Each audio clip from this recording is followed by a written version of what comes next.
Selamat pagi berkah dalam. Sudahkah kita memberi senyum hari ini?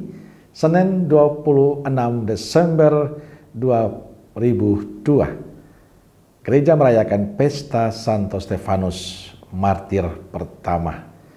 Mari kita awali permenungan kita hari ini dengan tanda kemenangan Kristus. Dalam nama Bapa dan Putra dan Roh Kudus. Amin.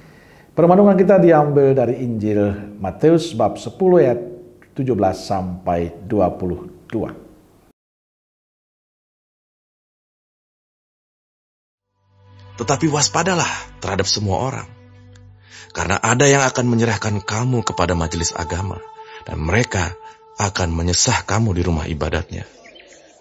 Dan karena aku, kamu akan digiring ke muka penguasa-penguasa dan raja-raja sebagai suatu kesaksian bagi mereka dan bagi orang-orang yang tidak mengenal Allah.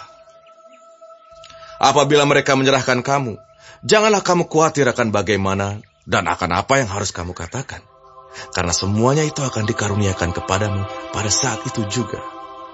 Karena bukan kamu yang berkata-kata, melainkan Roh Bapamu. Dia yang akan berkata-kata di dalam kamu. Orang akan menyerahkan saudaranya untuk dibunuh. Demikian juga seorang ayah akan anaknya. Dan anak-anak akan memberontak terhadap orang tuanya dan akan membunuh mereka. Dan kamu akan dibenci semua orang oleh karena namaku. Tetapi orang yang bertahan sampai pada kesudahannya akan selamat. Saudaraku terkasih, pada pesta Santo Stefanus martir pertama, Injil Matius bercerita tentang pesan Yesus pada saat mengutus para muridnya.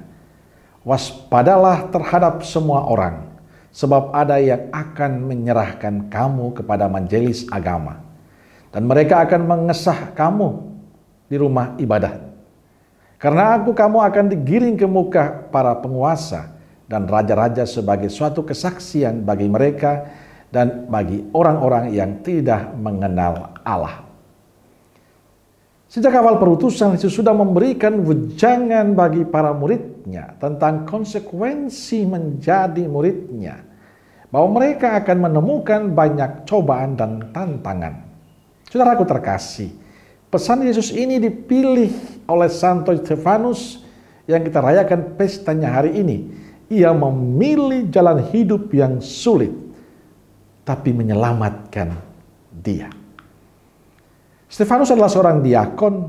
Ia dibunuh dengan dirajam pada tahun 34. Ia dikenal sebagai seorang yang pandai. Ia terus bersaksi tentang Yesus, meskipun ia harus menghadapi musuh-musuhnya.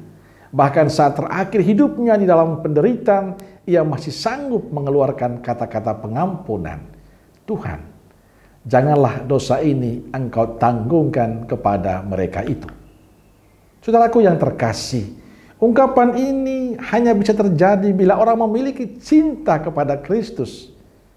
Orang memiliki relasi yang intim dengan Kristus. Dia tidak lagi memikirkan dirinya, tapi semata-mata hanya Kristus. Dan bagi saya itulah murid sejati. Dan Stefanus contohnya. Stefanus terus melakukan kesaksian tentang Yesus sampai akhir hidupnya. Pertanyaannya adalah, apakah kita berani untuk terus memberikan kesaksian tentang Yesus dalam kehidupan kita? Sebagai seorang beriman, sebagai seorang yang mengaku Yesus Kristus, sebagai seorang yang merayakan Natal, tugas kita selanjutnya adalah berani untuk memberikan kesaksian tentang Yesus, Sang Juru Selamat kita. Dan itulah kebanggaan kita, orang-orang beriman. Maka saudaraku terkasih, kita belajar dari Stefanus bahwa konsekuensi mengikuti Yesus, konsekuensi memilih Yesus adalah mau berani untuk memberi kesaksian tentang Yesus dalam kehidupan kita lewat sikap dan perbuatan kita yang baik. Amin. Semoga Allah yang Maha Kasih memberkati saudaraku sekalian, Bapa, Putra, dan Roh Kudus. Amin. Keluarga Kudus Nazaret, doakanlah kami. Amin. Berkah dalam.